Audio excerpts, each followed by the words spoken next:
As millennial, gusto ko rin sir malaman kasi as na negative po ang alam ko with Marcoses and martial law. So gusto ko rin malaman sa inyo from you sir, kung ano po ba yung dapat pa namin alam o ano po ba dapat na hindi pa namin nalaman during the history po ng Marcos and Martial. I was involved in many anti-Marcos groups, but then I was also appointed to government by Corry Aquino. However, by 1990-91, I had a revision of my view already that the programs of Marcos were more faithful to the goals of our constitution, our people, our nation, and so that started a transition to speak more of the truths about the Marcos period. Plaza Miranda nabanggit. Let us be zero in on that. Everybody believed, even I, when I was young, I was in a car with several activists, and yung radyo, nagkukwento, nagre-report na tungkol sa Plaza Miranda. Ang sama naman ni Marcos, ganyan, may batang namatay, yung Senator Ilardi and so on, halos naputol ang paa. But years later, kasi naging sekretaryo ko ni late Senator Rojas, tatay ni Mar Rojas. So nasa inner circle meetings ako, biglang narinig ko, Brad, sabi ni Salongo kay Jerry Rojas, mukhang si Ninoy kasama doon sa Plaza Miranda. So this is a personal inside story ko, na nag-uusap yung mga biktima ng Plaza Miranda. Hindi pa nila pinakwento sa publiko. Pero sila mismo nagdudud na, bakit wala si Ninoy doon? Bakit naka-flak jacket siya when he arrived? Nung nakatihaya na ang mga tao, nagdadrama na siya sa media. Paradigm shift sa akin yun.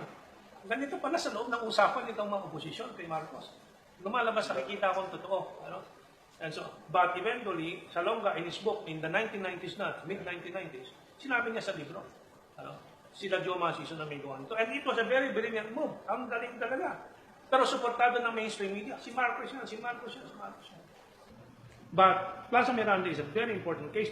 Jabita Massacre is a very important case where a whole nation and a whole world can be fooled by media, by so-called historians ng Amerika, na suportado ng Amerika, and so on and so forth. There is this Jabita Massacre that you did not mention. Are you aware of it?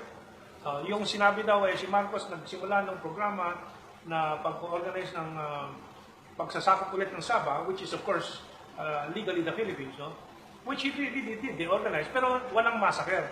And Ninoy himself in the Senate said there was no massacre, although dahil opposition siya, maganda nga na magamit niya yung issue, pero inamin niya na wala namang massacre. But why did the papers carry this? And up to today, tawag nila massacre. Because the Chronicle then was owned by the Sorianos.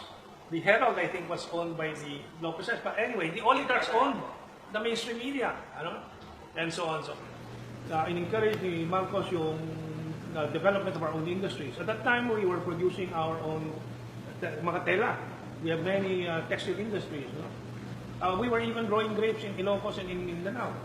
Sariling Yung iba, simula, maasim pa. Pero of course, you're starting to develop. Then, ang dami ng infrastructure projects for energy. Unhappy ang Amerikano sa mga ginawa ni Marcos, yung pagbawas sa kanilang poder sa Pilipinas. At the same time, the local oligarchs.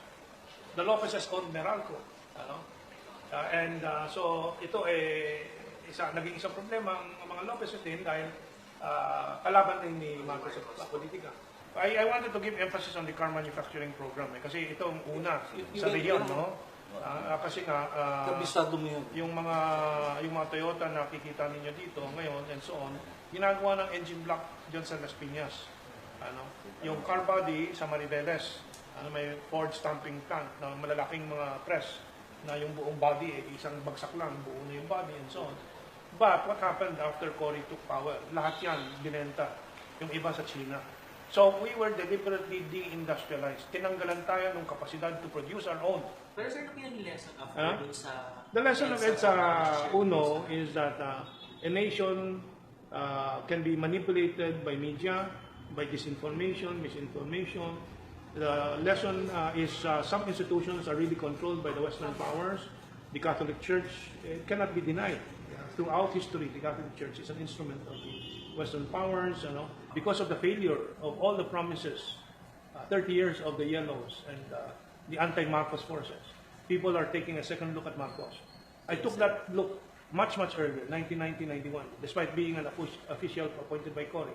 I had a more realistic understanding of politics and geopolitics. So, ang problema sa marami sa ating mga kabansa, at lalo na sa henerasyon namin, mahirap umamin ng mali.